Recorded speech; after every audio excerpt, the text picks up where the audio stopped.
Porque no hay ideas sin consecuencias ni verdades absolutas. Para conocer es necesario preguntar, preguntarnos y preguntar.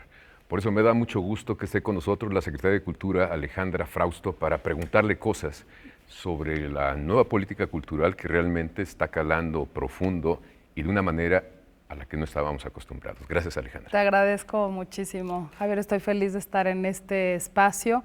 Y sí, efectivamente, la política cultural de los últimos decenios se había tejido de una manera dentro de la administración general, pues accesoria, digamos, no dentro de uno de los ejes principales para transformar la realidad. Y pues nuestro país se transformó durante los últimos años.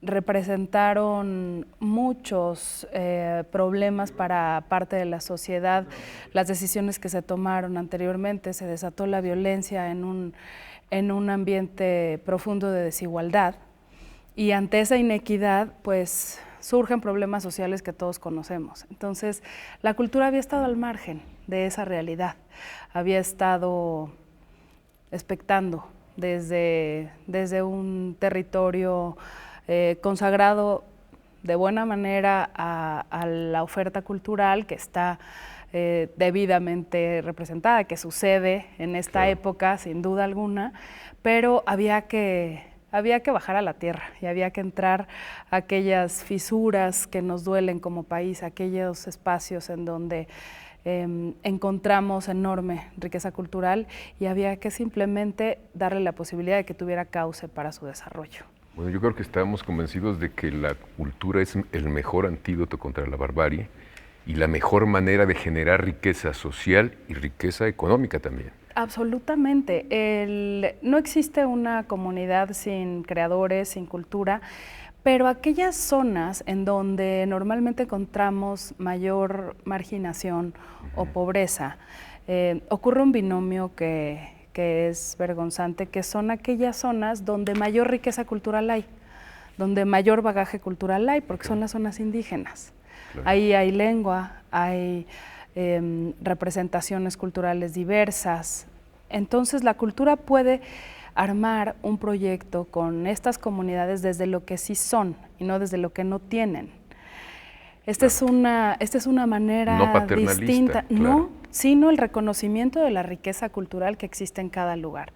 Pero no solamente estamos hablando de expresiones tradicionales, existen... Que es la imagen que se ha estado manejando. Así es, porque para algunas personas es incómodo que hagamos un reconocimiento pleno de la diversidad cultural que somos. Como país es nuestra mayor riqueza, los distintos grupos étnicos, las lenguas que tenemos obligación de defender, que no desaparezca ninguna. Bueno, esa es una parte, pero está en perpetuo diálogo con otras expresiones artísticas, con la música, con la literatura, con distintas expresiones, con el teatro, con el cine, con la fotografía. Y estos puentes pareciera que estaban rotos, como si no hubiera posibilidad de conciliar ambas realidades. Y esta administración tiende esos puentes para que esa posibilidad de desarrollo a partir de la cultura, a partir del arte, tenga un florecimiento en las comunidades, aquellas que tienen mayor problemática social o que están más apartadas de la oferta cultural tradicional, por llamarlo de alguna manera, de los circuitos culturales evidentes. Y aquellos lugares que nos marcan este trazo son espacios en donde la violencia está más presente, en donde la cultura colabora, un proyecto cultural, un colectivo cultural comunitario, un semillero creativo, como los llamamos, colabora que se recupere la confianza.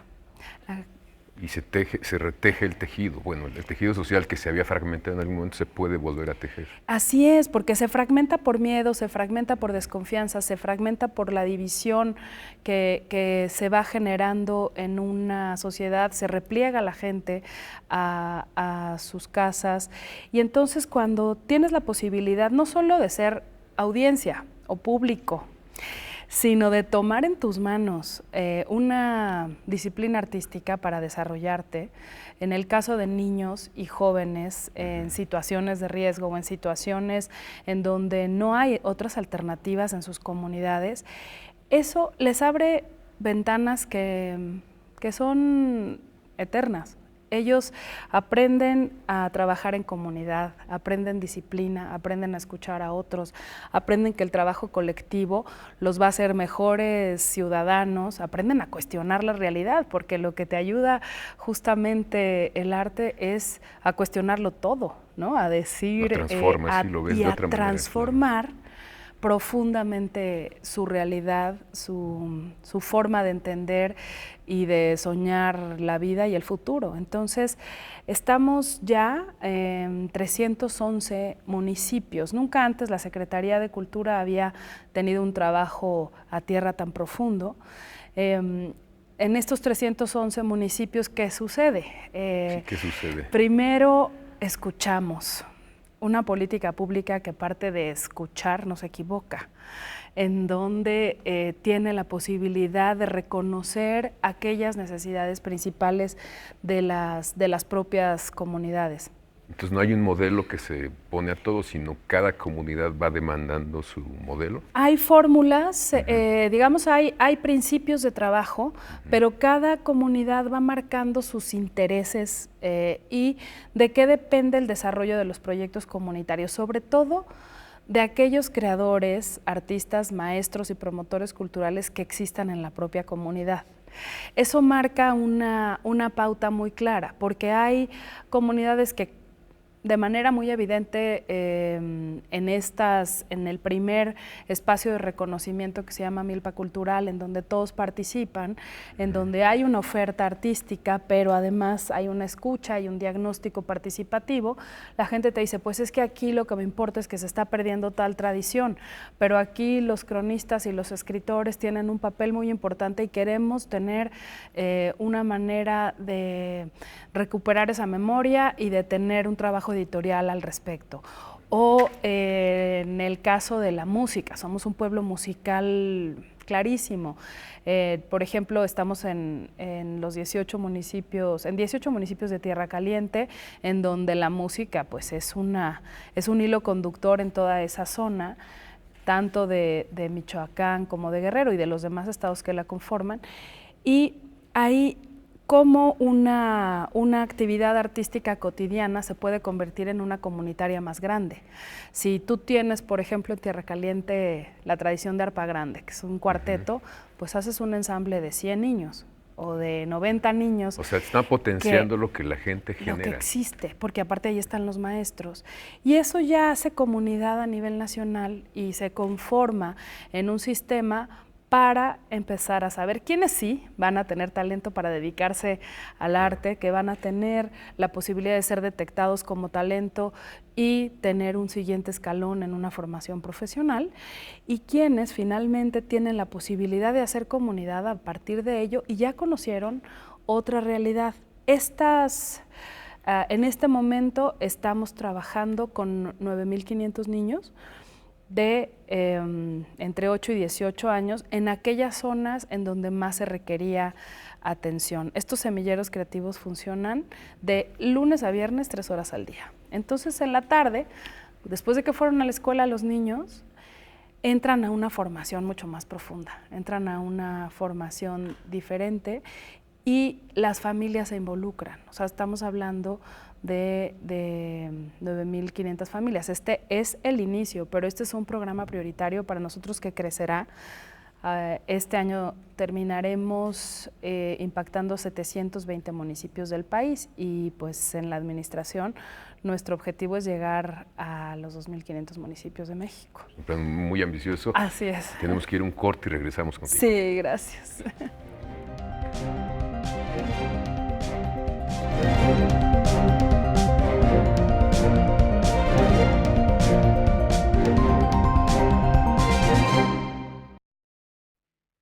Pues estamos con la secretaria Alejandra Frausto, secretaria de Cultura, que nos está, digamos, mostrando un panorama que no teníamos tan claro en muchos sentidos sobre este trabajo, sobre esta nueva política cultural, que por lo que veo es muy ambiciosa porque no están involucrando solamente, digamos, a la gente obvia, que serían los adultos, sino el principio de todo son los niños, ¿no?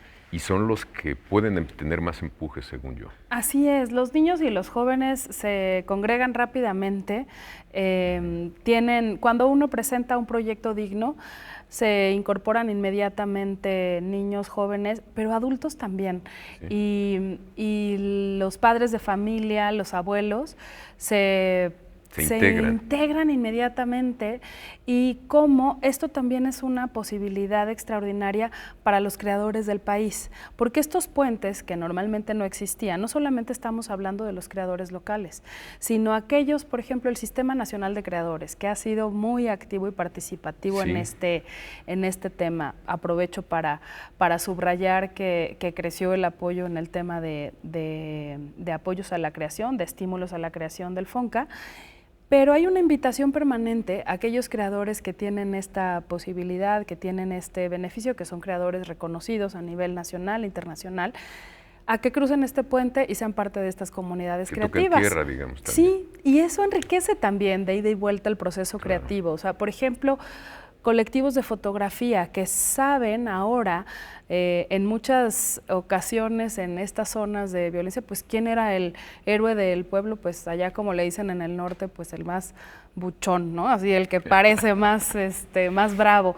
Y ahora saben quién es Arturo Márquez y lo están esperando para que les dé una clase magistral, o saben quién es Graciela Iturbide y saben de su trabajo. Y estos puentes que no existían son justamente el poder transformador de la cultura, sobre todo para un proceso de búsqueda de paz. Ese es el camino a la paz. La cultura, yo creo que tiene este papel fundamental, sin duda. Y qué bueno que aclaras esto del apoyo a los creadores, porque en algunas zonas se ha manejado o se tiene la idea de que en lugar de apoyar a los creadores de la manera tradicional que se hacía, se les ha descuidado, pero nos dices que se mantiene, que se incrementa y que se están tejiendo puentes de esos creadores con los otros creadores que ellos sí habían estado relegados, no existían, digamos, no existían, y no existían esas comunidades y esa posibilidad de trabajo en tierra para los creadores consagrados tampoco, no había esa posibilidad cotidiana. El tema el sistema de creadores en México, el sistema del FONCA, pues es un sistema ejemplar en el mundo, no existe un sistema de este tipo en la mayor parte de los países, y nosotros creemos que tiene la posibilidad de fortalecerse y de ser más incluyente y de tener esta vitalidad que merece. El FONCA está por mudarse a Los Pinos, este espacio al complejo cultural Los Pinos, para que los creadores y el proceso creativo tenga un lugar preponderante en el lugar más visitado y vital de los últimos tiempos en la vida cultural. Este es un espacio que recibe ahora al Sistema Nacional de y era todo un símbolo Los Pinos, del poder endogámico, de la exclusión, claro. De donde solo pasaban las cosas y sus consecuencias afectaban a todos. Fíjate que este lugar en donde durante tantos años se pensó el país que somos ahora, donde se pensó, se planeó, se tomaron las decisiones, y ahora ¿quién piensa en ese lugar? Los creadores. ¿Quién piensa en ese lugar? ¿Quién reflexiona en ese lugar? La sociedad, que son ríos de personas que visitan este espacio y que ya se encuentran con una oferta cultural, porque no es solamente una visita inmobiliaria, y pues debemos de reconocer que el morbo fue una fuerza importante al principio, pero ahora no hay una visita sin que tengas una oferta cultural presente. Entonces, como es un espacio de contacto con la cultura masivo, pues va directamente relacionado con otra de las líneas de la política cultural, que es no dejar a nadie atrás. De este derecho humano a la cultura tiene que hacerse cumplir en todos los aspectos, en todos los ámbitos, y mientras más personas incluyamos en este movimiento cultural vivo, tiene más posibilidades de crecer el tipo de ciudadanía que nos interesa, de niños y jóvenes quienes tuvimos el privilegio de estar cerca de manifestaciones culturales desde pequeños o de expresiones artísticas desde niños, pues tendemos a dedicarnos a algo que se le parezca, tuvimos esa posibilidad, pero ¿cuántos millones de jóvenes, de niños o de familias, de adultos no han tenido la posibilidad? Es la primera vez que escuchan un concierto, que escuchan un ensamble de voces, que ven un Siqueiros de cerca. Esta es una forma de dar un acceso mucho más democrático a la actividad cultural. Sí, totalmente, me queda más claro ahora sí. Y además hay algo que estás manejando que me hace pensar, por ejemplo, en las comunidades que se van a trabajar a Estados Unidos, que ellos parte de su necesidad, de su alimento básico, es la cuestión cultural. Llevan a sus músicos para que les enseñen a los niños que están del otro lado la música tradicional de su región, llevan a sus cronistas, digamos, para que les hablen de sus tradiciones, sí. Están un tiempo, los mantienen y luego regresan. Y hay como un puente constante, pero ahora el puente que están proponiendo ustedes, la Secretaría de Cultura, es hacia nosotros mismos, entre esos muchos Méxicos que a veces no nos vemos. Somos muchísimos Méxicos y lo que tocas es muy importante. Por primera vez la Secretaría de Cultura está también tomando en cuenta a los mexicanos del otro lado de la frontera, dentro de sus circuitos culturales, porque cuando alguien migra, pues es despojado de muchas cosas, sobre todo en esta migración que se ha dado durante tantísimos años, pero de la cultura no se le puede despojar a uno nunca, ni de lo que recuerdas, ni de tus recetas, ni de tu música, ni de tu tradición, ni de tus rituales. Eso no te lo puede quitar nadie. Y por otra parte, del otro lado de la frontera, se exacerba a partir de ciertos fenómenos sociales que se dan estando en un país extranjero. Hay, por ejemplo, creadores que trabajan, músicos que hacen música en mixteco y en inglés, que nunca pasaron siquiera por el español, que emigraron directamente de comunidades indígenas a Estados Unidos. Acabamos de recibir hace 3 días, justamente en lo que era antes la cancha de tenis de Los Pinos, a 147 jóvenes de segunda generación, hijos de migrantes mexicanos, que acaban de terminar sus estudios universitarios en Estados Unidos y vinieron en un proyecto que lleva la Secretaría de Relaciones Exteriores, el Instituto de los Mexicanos en el Exterior, en donde participamos de manera muy activa, a reconectar con sus raíces, a reconectar durante 4 semanas y hacer un trabajo voluntario en las comunidades. Para ellos obviamente era impensable conocer Los Pinos, obviamente era impensable estar en ese espacio siendo recibidos, pero también era impensable reconectar con ese patrimonio cultural vivo que está, porque no solamente es el pasado, no solamente visitaron obviamente zonas arqueológicas, sino que vieron y vivieron la cultura viva que somos como país en distintos estados. Fue un evento muy poderoso y fue sobre todo un ejercicio en donde ellos de regreso ya no es el México imaginario, ya es lo que vivieron y lo que se llevan. Los testimonios fueron conmovedores. Y esto que sucede del otro lado de la frontera es parte de nuestra cultura también, y ser reconocidos como parte de los generadores culturales de México. Está ahorita itinerando una exposición de arte chicano que es una exposición muy importante, está ahorita en Acapulco, irá a otras ciudades, terminará en Tijuana, pero son estos lenguajes que se van creando a partir de la migración y pues es uno de los ejes de transformación cultural en el mundo. Imagínate si nosotros no lo tomaremos en cuenta. No, y es muy interesante porque no nos debemos perder, digamos, a esa cultura tan viva que ha pasado de su idioma original al inglés. Exacto. Sin pasar por el español, y nosotros tenemos que enterarnos de qué está pasando. Exacto. Porque luego nos sorprende mucho la riqueza que encontramos en las comunidades aquí y del otro lado, que está más viva que muchas zonas que tenemos de manera tradicional. Así es. Vamos a ir a un corte de nuevo. Gracias. Y estamos contigo.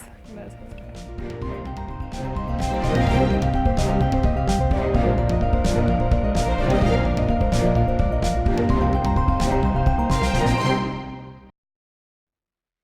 Alejandra, se ha dicho en algunos espacios en que la cultura no se debe ver como una dádiva, que los creadores no tienen que pedir limosna, etcétera.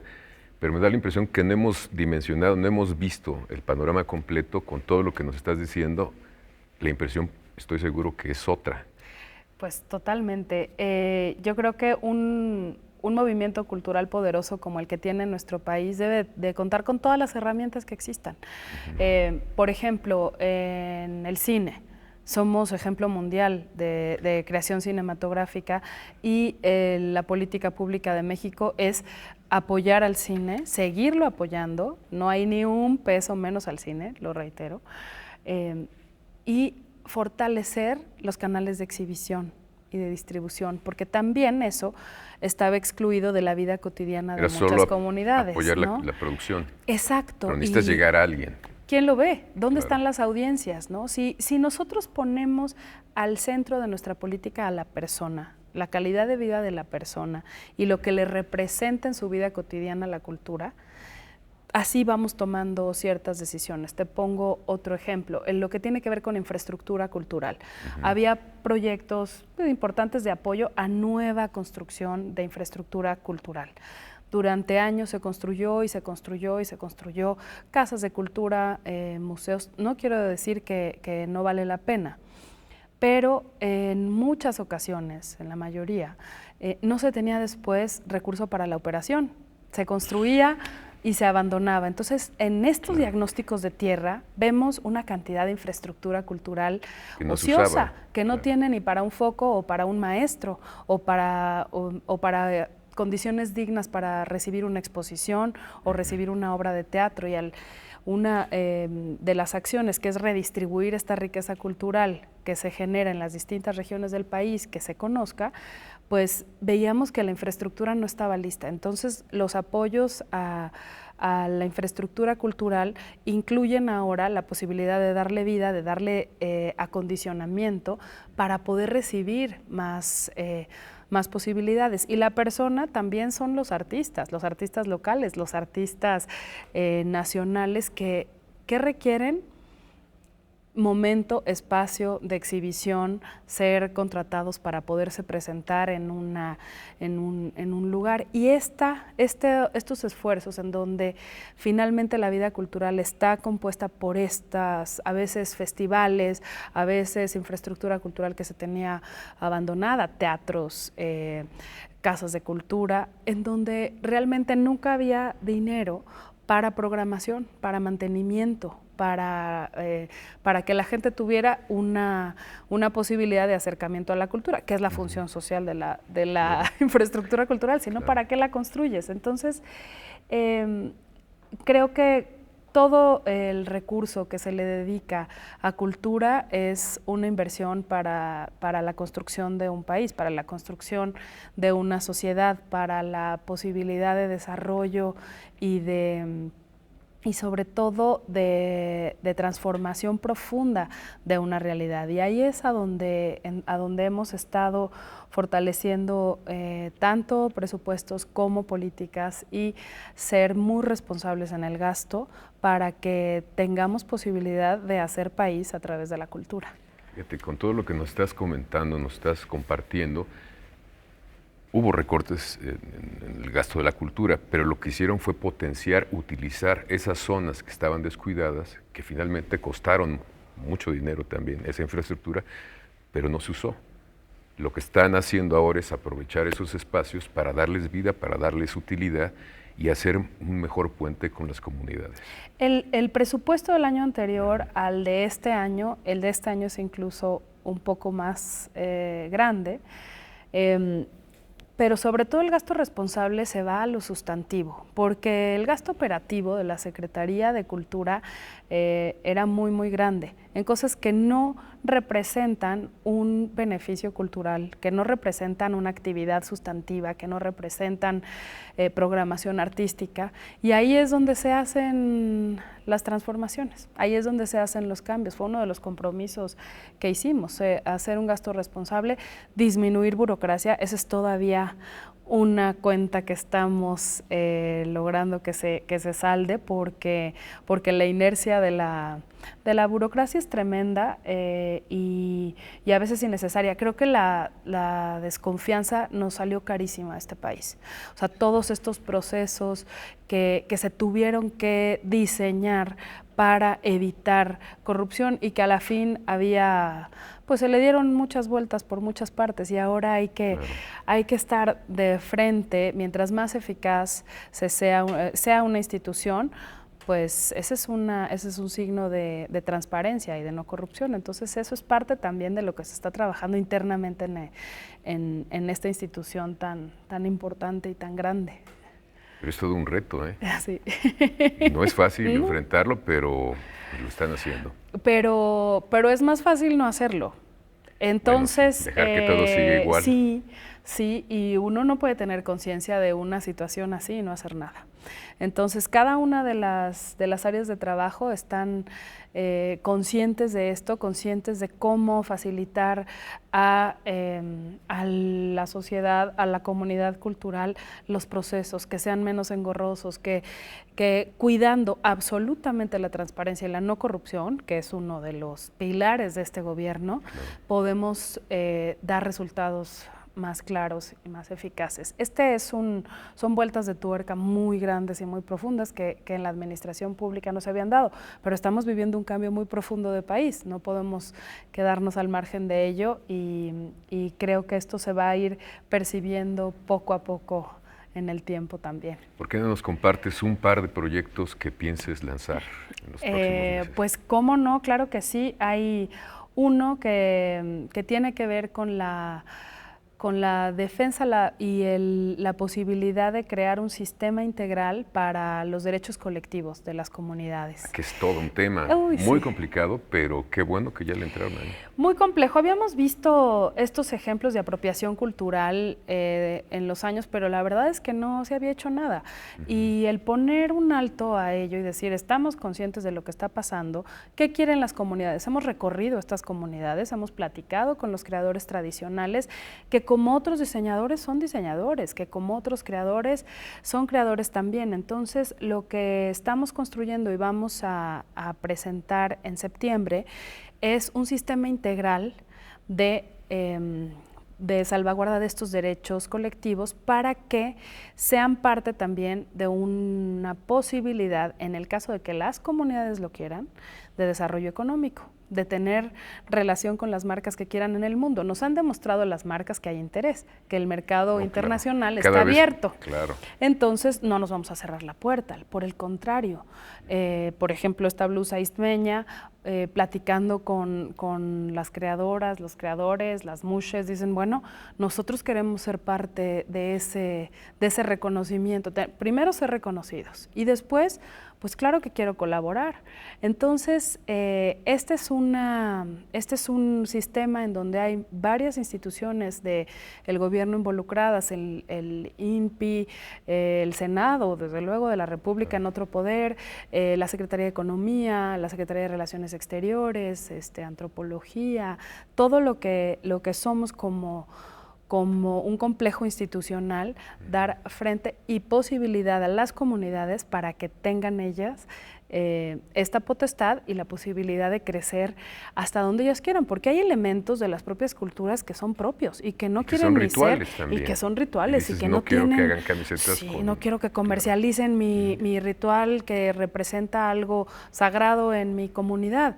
Esa es una potestad que tienen las comunidades y ellos sabrán en qué momento y qué quieren entrar en un diálogo colaborativo entre creadores para desarrollar, porque para ellos también sería un beneficio importante económico el entrar en esta posibilidad. Esto es algo importante. Y lo segundo, pues desde luego, el complejo enorme que comprenden las 800 hectáreas del bosque de Chapultepec, que estamos en una estrecha colaboración con el gobierno de la Ciudad de México. Este es un proyecto que se teje en distintos, digamos, pilares, coordinado, articulado por un artista, que ese ya era una apuesta en sí, que un artista estuviera a la cabeza de imaginar toda esta realidad posible en 800 hectáreas en el bosque de Chapultepec. Gabriel Orozco está al frente de ello, y cómo dotar de primero reconocer lo que existe en este gran espacio, y después dar nueva oferta cultural en todo este espacio. Los Pinos es un ejemplo de ello, pero ahí mismo hay inmuebles históricos como Molino del Rey, que tendrá un destino como un espacio para la cultura alimentaria de México, y distintas ofertas culturales que se van a ir ya presentando en la cuarta sección, que es un área que prácticamente nadie tiene la posibilidad de conocer, como sucedía con Los Pinos. Es un área que tiene y que está desocupando ya la Secretaría de la Defensa para sumarla al bosque. Es una infraestructura extraordinaria en donde tendremos una oferta cultural que nos permita tener en este gran terreno un espacio de justicia urbana, porque este gran bosque está por un lado una zona residencial, y por otro lado está amurallada hacia la zona de Constituyentes, hacia el pueblo de Santa Fe. No hay inclusión en ello. Entonces este espacio será un espacio de construcción, de posibilidad de convivir, de bien vivir, de tener posibilidad de tener acceso a una vida cultural poderosa, en un sistema mucho más justo. Totalmente, y finalmente es la construcción de una gran metáfora de la inclusión del tejido restañado de la nueva propuesta cultural que tienen. Así es, que todos sean parte, que nadie quede atrás, y que el proceso cultural sea cada vez más vital, más grande, y ese es un compromiso del Gobierno de la República. Pues muchísimas gracias por estar aquí en Debate 22. Qué gusto, encantada. Gracias. Pues los esperamos aquí también el próximo lunes, porque siempre hay más cosas entre el cielo y la tierra que las que podemos imaginar.